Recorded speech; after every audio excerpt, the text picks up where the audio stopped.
ये सही मुस्लिम शरीफ है, रिवायत नंबर 6209 है।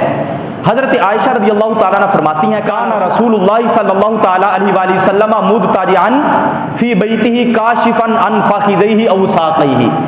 नबी रहमत सल्लल्लाहु ताला अलैहि वसल्लम अपने घर में लेटे हुए थे और आप सल्लल्लाहु ताला अलैहि वसल्लम की पिंडलियों से कपड़ा जो था वो हटा हुआ था।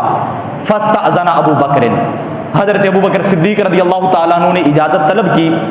फ़अज़िना लहू, तो नबी करीम सल्लल्लाहु ताला अलैहि वसल्लम ने उनको इजाज़त दे दी।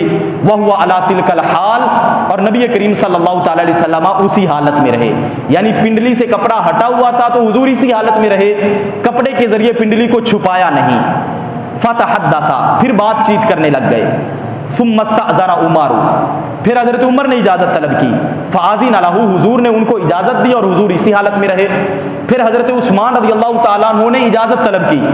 फ़जलसा रसूलुल्लाह सल्लल्लाहु ताला अलैहि वसल्लम वसव्वा सियाबहू, नबी करीम सल्लल्लाहु ताला अलैहि वसल्लम उठकर बैठ गए और हुजूर ने अपना कपड़ा मुबारक दुरुस्त फरमा लिया। फलम्मा खराजा, जब वो चले गए, फ़क़ालत आयशा, तो हज़रत आयशा रज़ियल्लाहु ताला अन्हा ने कहा कि या रसूल अल्लाह, हज़रत अबू बकर दाखिल हुए और आपने हरकत तक ना की। हज़रत उमर दाखिल हुए, आपकी पिंडली से कपड़ा हटा रहा, आपने हरकत तक ना की।